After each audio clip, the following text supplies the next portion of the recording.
নমো নমো ভগবন্ত তজুপাৱ ছত্ৰ বিষম দুৰ্জয় ইটো সংসাৰ বিচিত্ৰ নজানিলে ভাল মন্দ ইটো বিষমান কিবা বিষময় পৰা অমৃত সমান। কৃষ্ণ। ঘোৰ কলিযুগত পাপৰ জলধিয়ে মহাসাগৰৰ দৰে জীৱক নিমগ্ন কৰায়। মনৰ পৰা সংসাৰ কামনা বাসনা মুঠেই নাতৰে।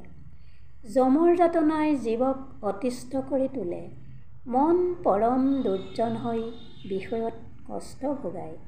হিংসা ক্ৰোধ মৎসৰ কপট মনৰ পৰা নুগুচে। ৰমণীৰ পাছে পাছে মন ৰঙা ঘোঁৰাৰ দৰে দৌৰি ফুৰে। শৰীৰৰ মাংস গেলি পচি খহি পৰে। মহাশোকগ্ৰস্ত হৈ কান্দিব লাগে। সুৰাপান কৰি মত্ত হৈ বাটকুটি কৰি কণ্ডলত ভোগ। তথাপি বিষয়কে অমৃত যেন মানি তাতে আশ্ৰয় কৰে আৰু মহাসুখ শান্তিৰ আধাৰ কৃষ্ণৰ পৰম মঙ্গল নাম নলয়। এইদৰে জীৱই অধোগতি যায়।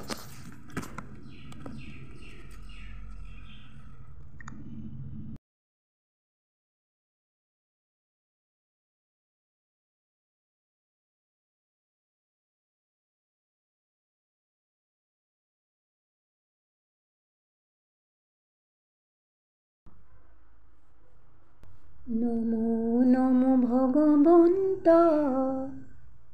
তজুপাৱ ছত্ৰ বিষম দুৰ্জয় ইটো সংসাৰ বিচিত্ৰ নজানিলে ভাল মন্দ ইটো বিষমান কিবা বিষময় পৰা অমৃত সমান। কৃষ্ণ। ঘোৰ কলিযুগত পাপৰ জলধিয়ে মহাসাগৰৰ দৰে জীৱক নিমগ্ন কৰায়। মনৰ পৰা সংসাৰ কামনা বাসনা মুঠেই নাতৰে। যমৰ যাতনাই জীৱক অতিষ্ঠ কৰি তোলে। মন পৰম দুৰ্জন হৈ বিষয়ত কষ্ট ভোগায়। হিংসা ক্ৰোধ মৎসৰ কপট মনৰ পৰা নুগুচে। ৰমণীৰ পাছে পাছে মন ৰঙা ঘোঁৰাৰ দৰে দৌৰি ফুৰে।